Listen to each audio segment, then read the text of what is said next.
5+7 model, Trey. It is cutting edge. It is ruffled a lot of feathers around the timeline. I made this tweet last week when this news really broke.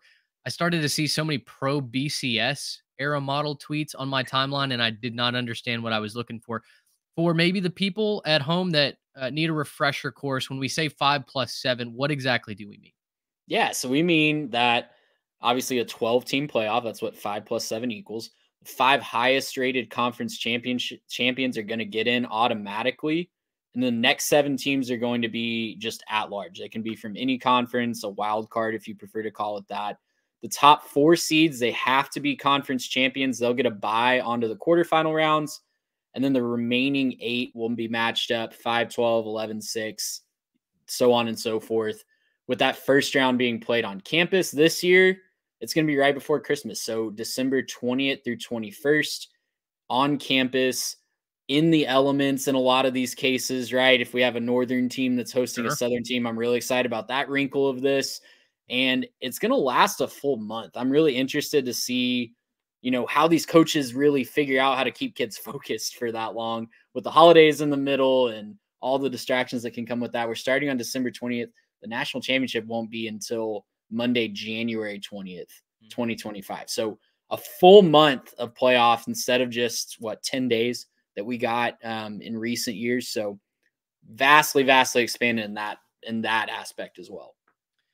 So I guess my first question is, as we look at this model, the Pac-12's gone. So you've got four power conferences, and then you've got the top, quote, group of five conference that's going to get a champion and will get an automatic berth, whether that's the American, the Sun Belt, Conference USA, if Liberty's feeling plucky, right? My question to you is, with the absence of the Pac-12, does 5+7 still make sense to you, or do you really feel like it's maybe doesn't necessarily matter? It would have been the same with the Pac-12, etc. I think so. I think 5+7 is the right way to go. It was 6+6 to account for the full Power 5 and one G5. I think it's really important to get that G5 auto bid in here because that's over half of the teams in the FBS level, right? That's over half of the fan bases. We've talked about this a lot. You can alienate one or two fan bases, and these fan bases by themselves, the SMUs, I guess they're Power 5 now. Yeah, they're in the ACC now.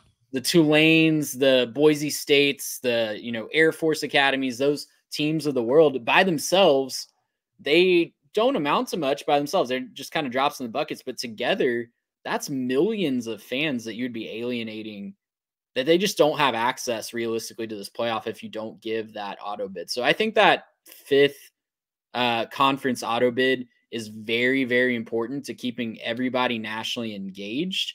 And I think it's just the right thing to do. I think we see it in the NCAA basketball tournament all the time. These mid-majors come in there, get really fired up, and knock off power programs that do it year in and year out. Is number 12 going to beat 5 every year? Probably not. It's going to happen once in every 10 years. Maybe not even that. But imagine the first time a 12 knocks off a 5. It's going to be bigger than when a 16 knocks off a 1 in the NCAA tournament from a talent discrepancy standpoint and just a resource discrepancy standpoint.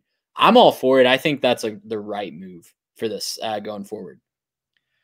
The only real argument that I feel like BCSers or 4-team playoff members have had is that if you consistently award a group of 5 team access, or if you give multiple group of 5 teams access with an expanded field, in this case 12, that they're just going to get run every single time, right? I mean, yes, we saw what happened to Liberty when they played against Oregon, Cincinnati playing against Alabama in the playoff. But we've said this over and over again, you don't hear that same argument in any other sport. Well, it should just be division champions. You shouldn't have wild cards make it in. In MLB, we just had the Rangers and the Diamondbacks, who were both wild card teams, run all the way to the World Series, almost went undefeated until they got to the World Series. And then, Rangers took care of business and claimed that championship.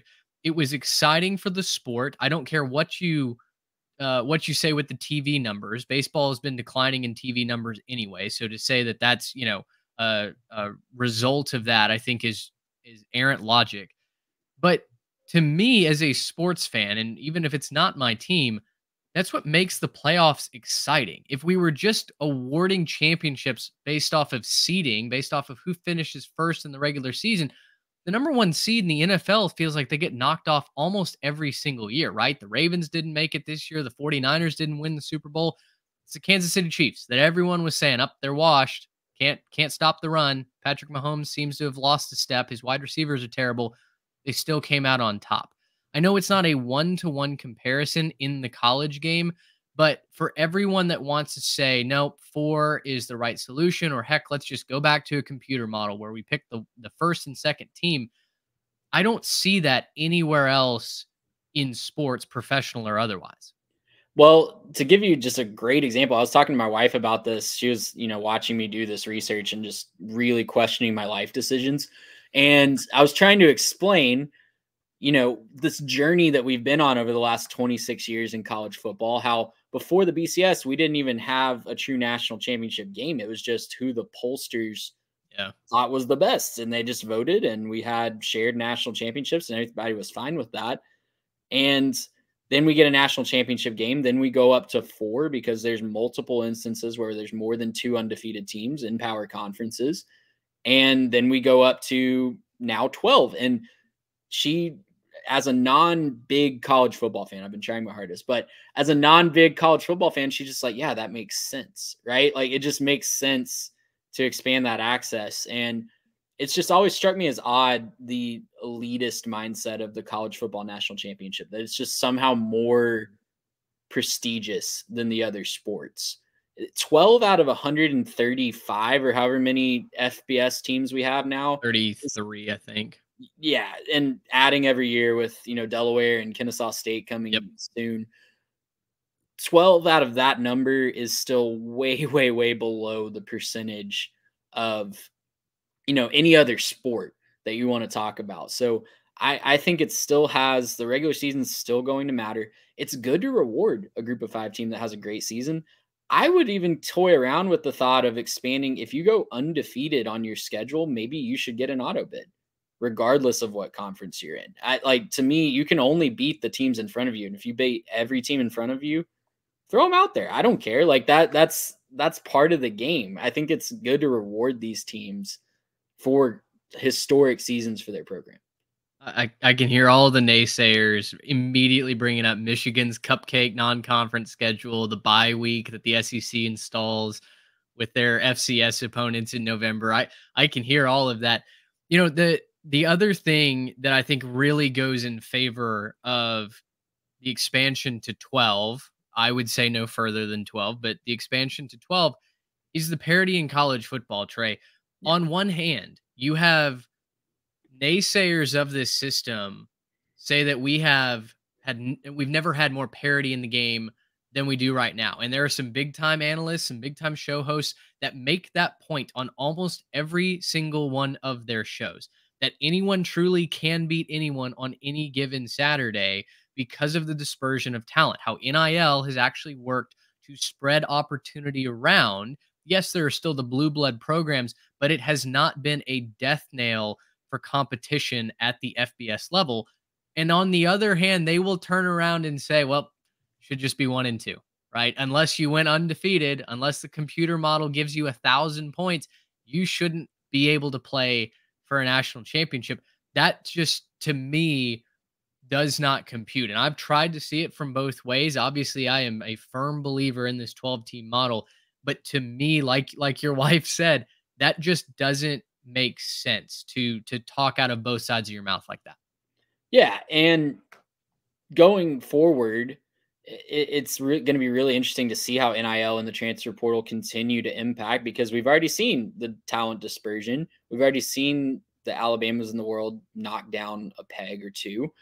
And we've seen consistent programs rise to the top. Like Michigan for years was just a step away, and they commit to their program, they commit to the same coach, and they finally get there in 2023. Prime example of they would be in the playoff a lot of those seasons that seem like disappointments. And it's going to take programs a while. You're going to get to the playoffs a few years in a row, slowly build that program eventually, and maybe have a breakthrough season. I think we're going to see a lot more of that. It's also going to be more difficult on those power programs to win 4 games in a row against top 10 competition, right?